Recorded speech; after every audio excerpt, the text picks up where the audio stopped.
Alhamdulillah Rabbil Alameen.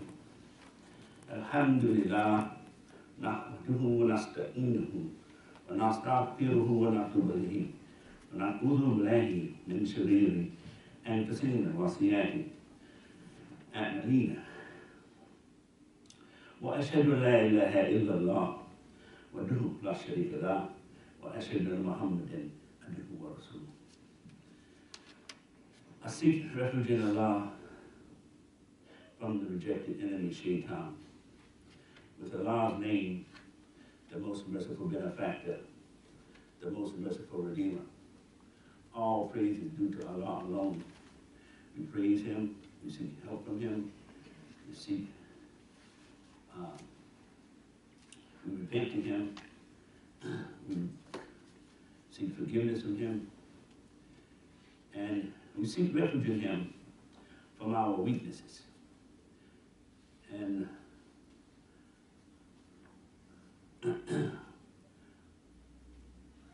I bear witness, there is no deity except Allah alone. And I bear witness that Muhammad sallallahu alaihi wasallam is His messenger to mankind. Today we're looking at a subject entitled, It is easy for Allah. That's the subject matter. I first want to just make sure we greet all our brothers and sisters and members of Masjid Al Hadi here, and all our guests and friends. And I want to begin this khutbah by thanking Allah, who blessed us with to be here this afternoon, to go through whatever we had to go through, and we still was able to be here. We thank Him for that.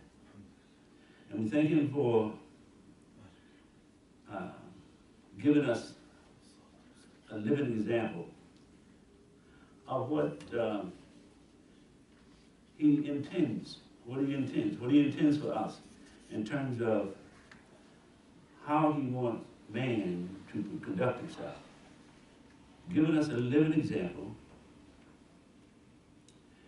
of a practitioner of the Quran, one who practiced the Quran as a life example. And Prophet Muhammad sallallahu alaihi wasallam, His messenger to mankind. We want to look at a section that in Quran where Allah mentions several things, but one of the concepts and ideas we want to talk a little bit about is the ear. And it actually, the word for the ear is the same word as adhan. They're the same. When they call adhan, the same word, same root. The beauty of that is it's a message. There's a message in the concept itself, in the concept of the ear. There's a message in the concept of adhan. When the adhan is calling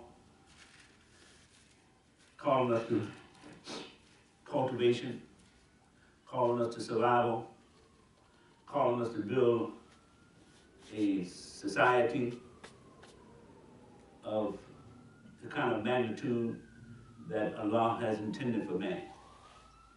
That's the adhan. That's what we're being called to. You know, there's a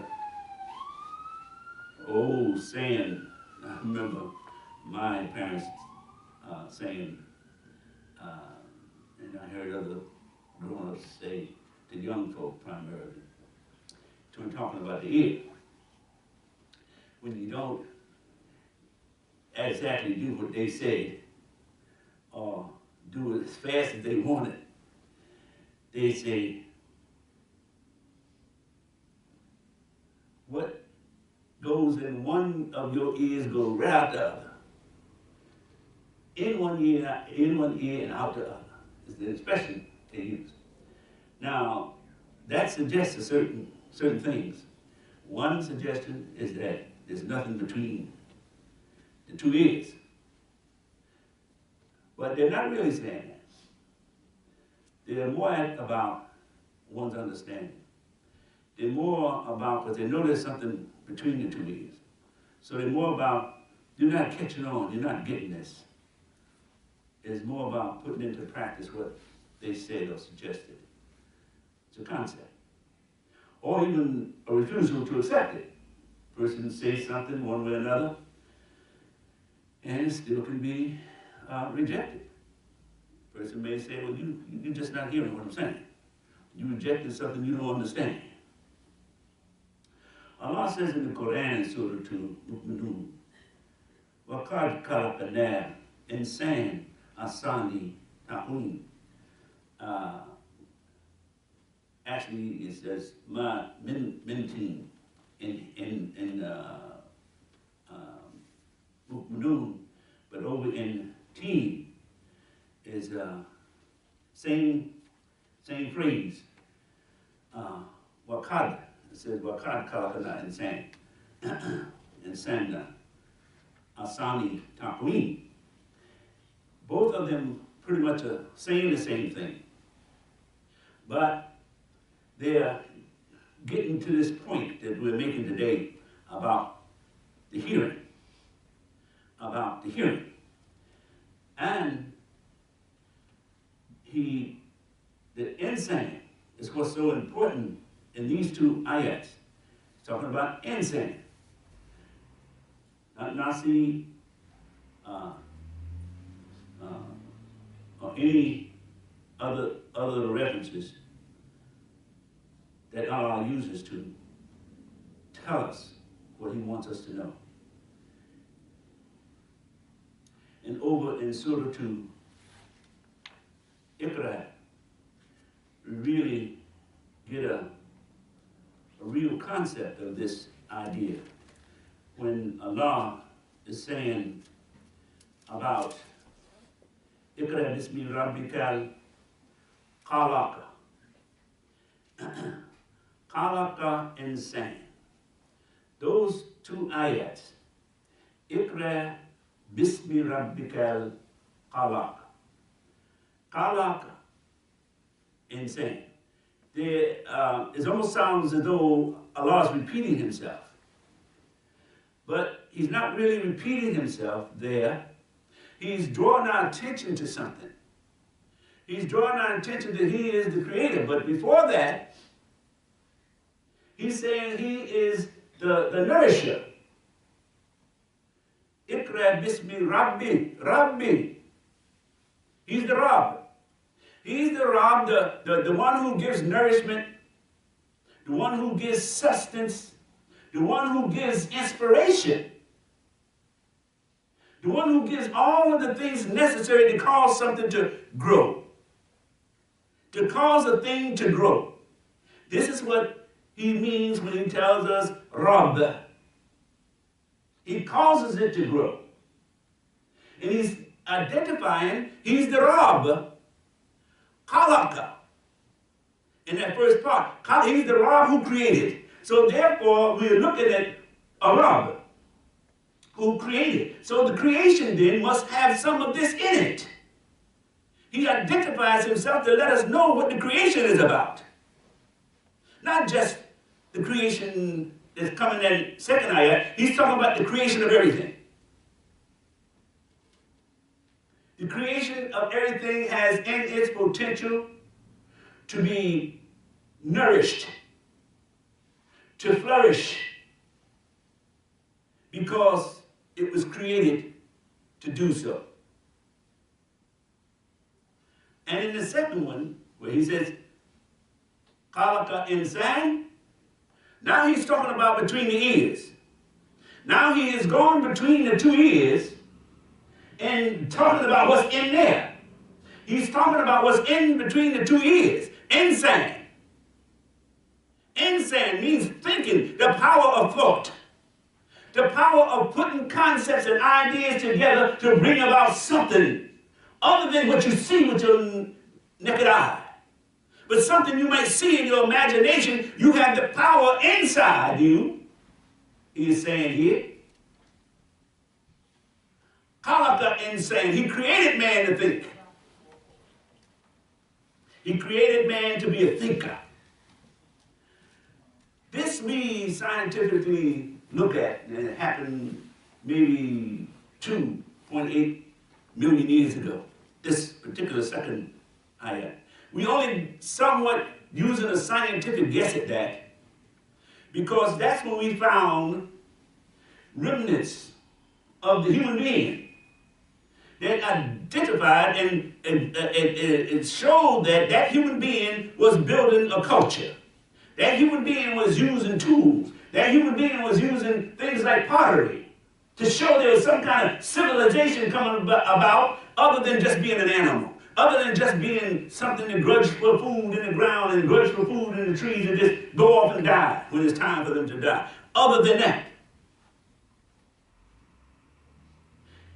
Khalaqa insane is what Allah is talking about. That is when the Adam, when Allah says He created Adam, when He says to the Malaika, He go create Adam, insane, this is what He's talking about. This is Adam, insane. All of the human beings in one name, in one concept. And one might say that, well, when He said khalaqa, wasn't that the same thing? No. When He said Bismi Rabbika khalaqa, when He said that, He is saying He created all of the essence to grow. All of the creation, the physical creation to grow, to be able to develop, including the substance we are made out of, including the substance that man is made out of, the physical substance was at that creation. Then the second creation, when He says, khalaqa insane, He is saying to us, out of that creation, He created the mind. Out of that creation, He's created a thinking mind that's superior to all other thinking, all other creatures on the planet Earth, all other parts of His creation. Everything else has to submit itself to that thinking man, that mind of the human being. And then He shows us again how He did this and how it works, so that we won't be confused. He says man was created from a sperm drop, blood, clinging to the walls. Now, certainly, I know that many might think that He's talking about the birth of a child. Or even when they read the section when He says He created man from quintessence to essence or clay, some writers of the interpreters of the Quran even interpret that as clay. Asani Takween. They see it as a physical material. They don't even think of that which is more precious than that even, the intellect, the mind, the essence of the human being. This is what Allah is referring to here. When you look at this creation, it is a womb. The creation is a womb. It's a womb for the mind.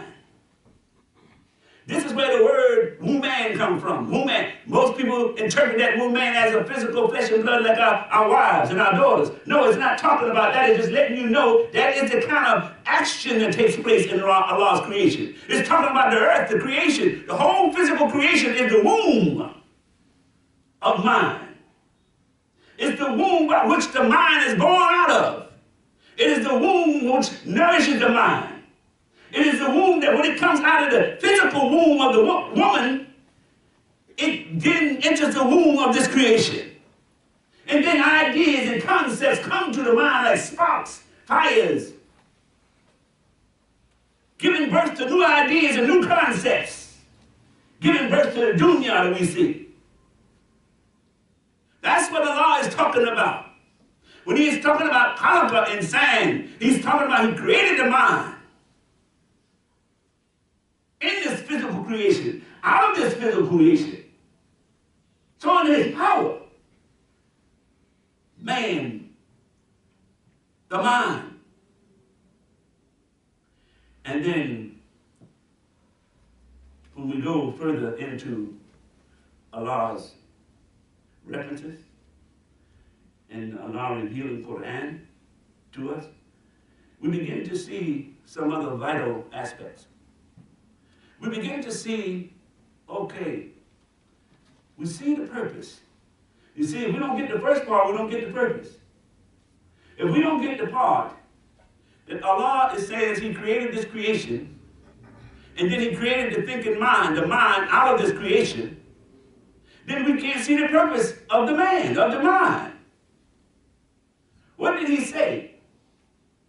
He says, when he created the mind, when he created man, we talk about way back 2 million years ago, when we can reference it.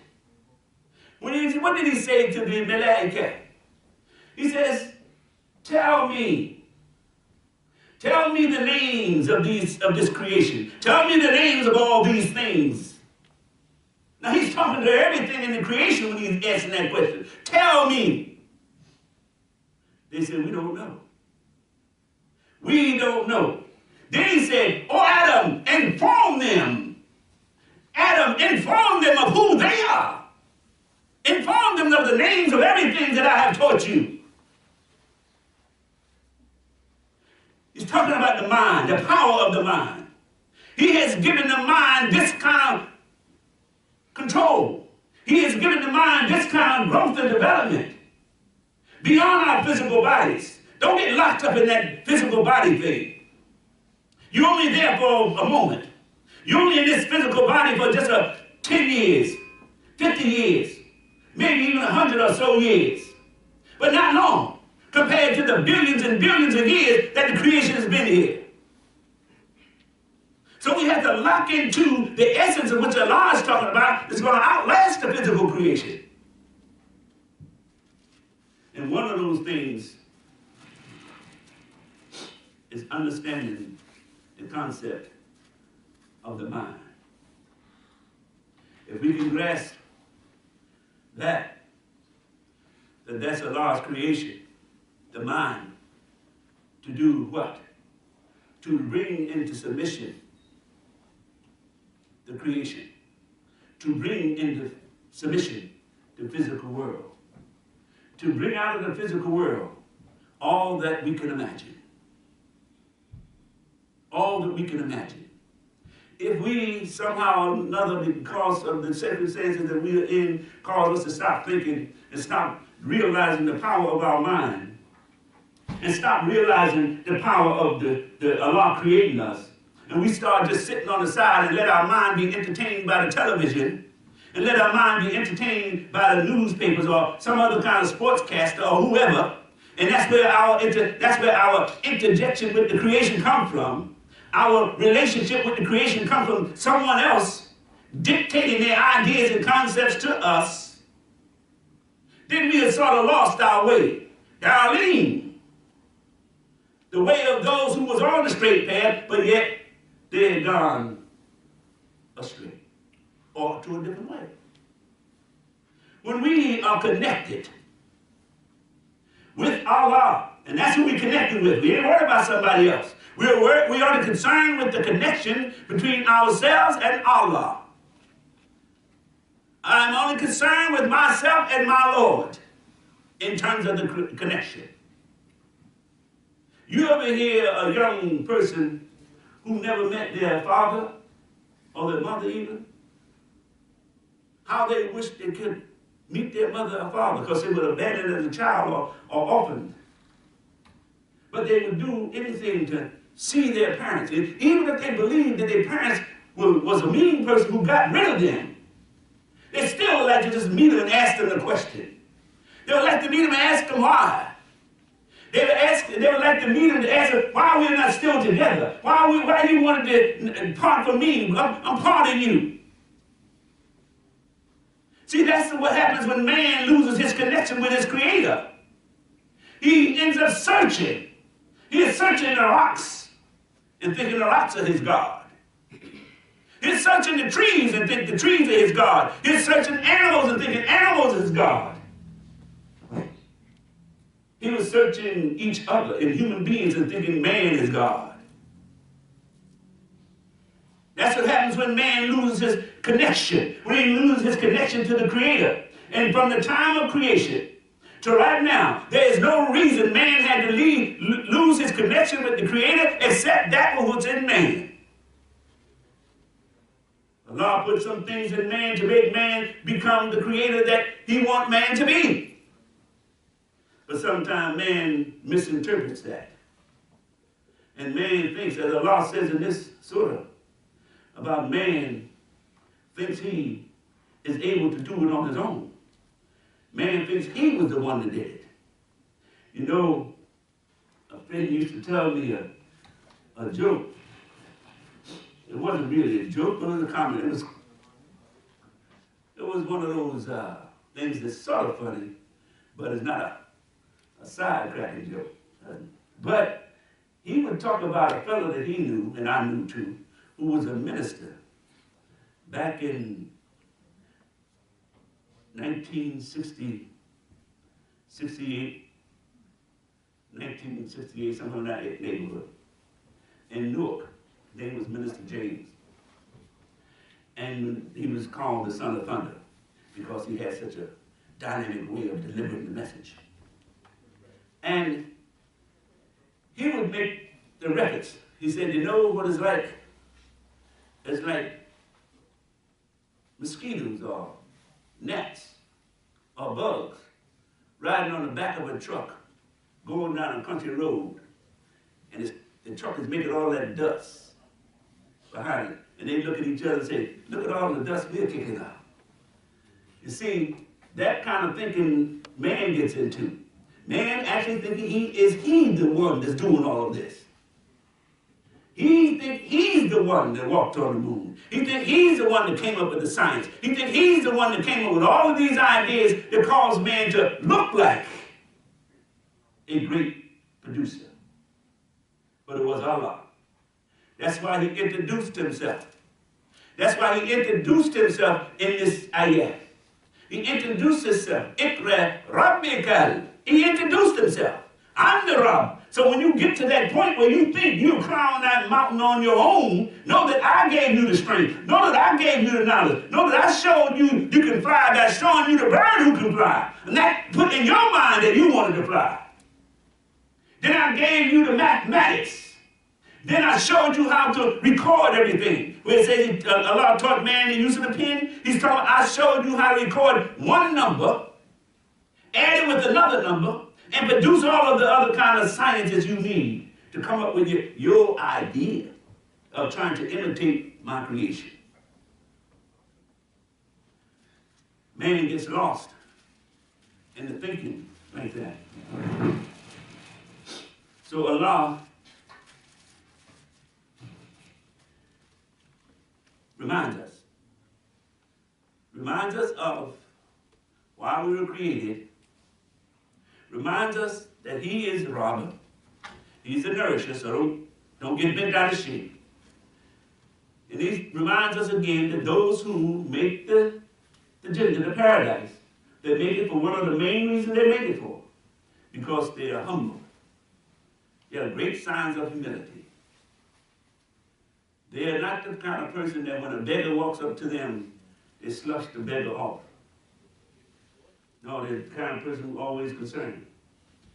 You see, there was a situation in the Quran where Prophet Muhammad was on his way to talk to some dignitaries about the greatness of this religion, the greatness of what he found. And this beggar, blind man, this beggar, this came up to him, slowing him up. He frowned. He didn't even curse him out and said, get away from him. He frowned. And Allah put it in the Quran to let us know the severity the severity of not practicing humility first. Not second, but first. Humility comes first. Those that are in need, that's the first to give. And the law says you give to those in need first by what? By first helping yourself. The first thing Allah tells us to do is help ourselves, and then we help the rest. That's the first sign of humility. Many of us think helping ourselves means to buy a new Cadillac or something fancy. No, helping self sometimes simply means eating right. Help self simply means taking regular baths. Help self means sometimes detoxing so your body can get away some of these impurities that's in it. Helping self sometimes means to just nourish ideas and good thoughts and shun wicked thoughts or evil thoughts. Don't you know that's a great help of self when we're able to reject thoughts that are negative from entering our think pattern and allow the good things to enter. This is why Allah says the reading of Quran every morning is so very important. Because the making of you and me happens every day, happens every minute, happens every hour. We are affected by everything around us. This is why Allah says, Asani Takween, He's talking about something that learns. He's not talking about clay. He's talking about something that's like that. He's talking about something that can learn. He's saying that man can learn. All creatures can't learn like man can learn because they don't have the same capacity we have. They don't have not only the same capacity, they don't have the same body. They don't have all of the kind of things that we have. Some of them can go under the water. Some of them can fly in the air. But with man's capacity, he can do all of those things. Nothing can duplicate man, but man can duplicate everything in some form or another. And that's because man was created to learn. Man was created to absorb all of the things that come around us. Even while you're sitting here, you're absorbing the air that's coming around you. You're absorbing the sounds that's outside. You're absorbing even thoughts and concepts, not just from here, but from all of us. The energy that we project. We absorb the energy from one another. All of this man was created to do. Man was created to absorb. Man was created to learn. The best mode is the learning mode. Once a person stops learning, they're out of the best mode. They're in some other kind of mode that Allah says don't go into. Man must always be open. What did the prophet say? We should be learning from the cradle to the grave. When you finish one task, pick up another. There is no retirement in life. How you retire in life? How you retire from what Allah created man to do, to think? How you retire from what Allah created man to do is to produce. There's no retirement in creation. When Allah is ready for you to retire, He calls you back. Then we have the janazah. That means he's retired. He's finished with this world. But until that point, we should be thinking about producing. We should be thinking about thinking. We should be thinking about making things better. Because Allah created us to do so.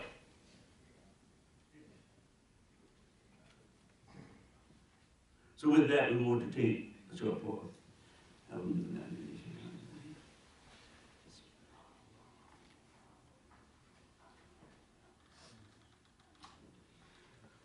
أعوذ بالله من الشيطان الرجيم بسم الله الرحمن الرحيم الحمد لله رب العالمين. I don't know how many of you were at the Jumuah that Imam Rahman gave. There were some beautiful points he made in that Jumu'ah. If you don't have it, if you wasn't there, I feel fairly certain that we have it on a CD or DVD that you can purchase it and listen to it or watch it. It was the last khutbah Brother Imam Rahman did. It was in the first Jumu'ah of the month. He talked about some very powerful things in terms of sadaqah. Sometimes we miss that. Sometimes we think sadaqah just going in our pocket and giving up a couple of dollars. I'll give you sadaqah. No, sadaqah is all the things we talked about today. Making wudu. Showing humility. Showing all of the aspects and relating to each other. Helping other people when they need help. Striving to make the society better. All of that is sadaqah. The giving of sadaqah here in terms of dollars and cents, if people are not giving here, I can imagine how much they do and help others in the street. I can't possibly see a person knows that the helping of other people is sadaqah, and they're not giving sadaqah at the masjid they come to of any amount that really they could give. I can't see them helping people out that need it. Not in a regular way. Somebody comes, grab their arm, maybe, you know, help me, help me, help me. They go, okay, here's the dollar, leave me alone. But I'm talking about in a constant way. The forming of good societies. How many of us are in the process of forming a society to help people? These societies are designed to help people. Each of us, we could be forming organizations and society to help people. Because that's what we are as Muslim. That's what we claim as Muslim. Nobody has to direct us, because when we read the Quran daily, when we read the Quran every morning after Fajr, you get this making of your mind. It starts making your mind the way Allah created the mind to be made. That's why it's so powerful when you read that Quran every morning. Don't never think you know enough. You being bombarded daily, as I said before, you're being bombarded daily with all negative information. 24 hours a day. The little bit you give the Quran in the morning is a small amount. But give it to it. Give it to it diligently. Give it to it with all your inspiration and power. Give those few moments, that half an hour, that 15 minutes to the Quran. Let Allah be in charge of your life, not in just words, but in terms of your actions being translated, the Quran being translated into your actions, because you're reading the Quran daily for understanding, not just repetition. We want to make sure that the sadaqah is paid here. Giving of sadaqah is part of getting you into the paradise. It's part of it. You don't have to worry about that. You don't have to worry about what you give. You have to give sincerely. Allah is the measurer of that. We don't measure that here at Masjid Al Hadi. We just try to keep the doors open. We just pay the rent and perhaps make the place a little more beautiful, or even get another building as the place we can come and make salat. But the giving of zakah, the giving of sadaqah is something we all have to do. And if we understood that really, there would never be a hesitation as to how much we give. Because only you know that, how much you can give. There would never be a hesitation about that. And every time we hesitate, we're pushing ourselves back from the possibility of paradise. We're doing it with our own hands. Did Allah say that in the Quran? He said, you're doing it with your own hands. Paradise is open to all of you. Only you can cause that not to happen. Only you. Shaitan doesn't have any power to do that. You. So it's very important that we take advantage of all of the aspects necessary to help us make the Jannah. And Salat is one of those. And as Allah says, we should be making Salat as often as possible. And I thank Allah much for giving us the Quran and giving us the life example of Prophet Muhammad sallallahu alaihi wasallam. And as we close, I will do that in the Shaitan. Rabbin la hakim la taduna hasanatan wa la kirati hasanatan wa qina adhaban. Our Lord, give us the best of this world and the best of the hereafter, and protect us from the fire. I mean, he counted this alive. الله أكبر الله أكبر أشهد أن لا إله إلا الله أشهد أن محمدا رسول الله حي على الصلاة حي على الفلاح قامت الصلاة قامت الصلاة الله أكبر لا إله إلا الله